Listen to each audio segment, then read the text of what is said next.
एक गांव में सामू नाम का एक किसान रहता था। सामू के परिवार में 3 सदस्य थे।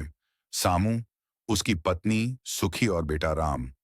खेती बाड़ी से ही उनका गुजारा चलता था। राम सरकारी कॉलेज में पढ़ाई करता था। वह पढ़ाई में बहुत होशियार था। उसका सपना शिक्षक बनने का था, ताकि वह अपने जैसे गांव के बच्चों का भविष्य सुधार सके। राम का कॉलेज पूरा हो गया। आस पड़ोस के लोग सामू से कहने लगे, अब बेटा बड़ा हो गया है, उसे काम पर लगाओ। कब तक यूं ही बैठाकर खिलाते रहोगे? पढ़ लिख कर कौन सा कलेक्टर बन जाएगा? सामू ने किसी को कोई जवाब नहीं दिया। पास खड़ा राम ये सब चुपचाप सुन रहा था। इसी बीच पीटीईटी का विज्ञापन आया। राम ने आवेदन भर दिया। 2 महीने बाद परीक्षा थी। परिणाम आया और राम बहुत अच्छे अंकों से पास हो गया। उसे शहर के सबसे अच्छे कॉलेज में प्रवेश मिला। पैसों की कमी के कारण पिता ने जमीन का एक छोटा टुकड़ा गिरवी रख दिया। कॉलेज में राम की मुलाकात करण नाम के लड़के से हुई। करण उसी शहर का रहने वाला था। उसके पिता दूसरे शहर में जिला शिक्षा अधिकारी थे और मां सरकारी स्कूल में शिक्षिका थी। धीरे धीरे राम और करण अच्छे दोस्त बन गए। एक दिन करण जिद करके राम को अपने घर ले गया। करण के माता पिता घर पर ही थे। राम ने नम्रता से उन्हें नमस्ते किया, लेकिन उन्होंने ऊपर से नीचे देखा और बिना कुछ कहे अपने कमरे में चले गए। राम जब भी घर से आता, अपने खेत की सब्जियां, दूध और फल करण के लिए ले जाता। वह अपनी हैसियत के अनुसार दोस्ती निभा रहा था। समय बीतता गया। बीएड के इम्तिहान पूरे हो गए। एक दिन करण फिर राम को घर ले गया। वहां करण की बहन स्वाति और उसका पति भी थे। परिचय होने पर वे बिना कुछ बोले वहां से चले गए। राम समझ गया कि उसका वहां आना उन्हें पसंद नहीं आया।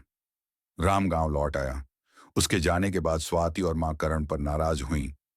तुम एक अफसर के बेटे हो, तुम्हारा एक स्तर है, एक गरीब से दोस्ती कर हमारे मान सम्मान को गिरा रहे हो। करण चुप हो गया और बोला, शायद आप ठीक कह रहे हैं, मुझे उससे दोस्ती नहीं रखनी चाहिए। समय बीतता गया। राम खेतों में पिता का हाथ बटाता और खाली समय में पढ़ाई करता रहा। उसने कई बार करण को फोन किया, लेकिन कोई जवाब नहीं आया। एक दिन राम खुद शहर जाने का निश्चय कर बैठा। जब वह करण के घर पहुंचा, तो बरामदे में करण की मां बैठी थी। उन्होंने राम को अनदेखा कर दिया। राम ने विनम्रता से कहा, आंटी, करण को बुला दीजिए।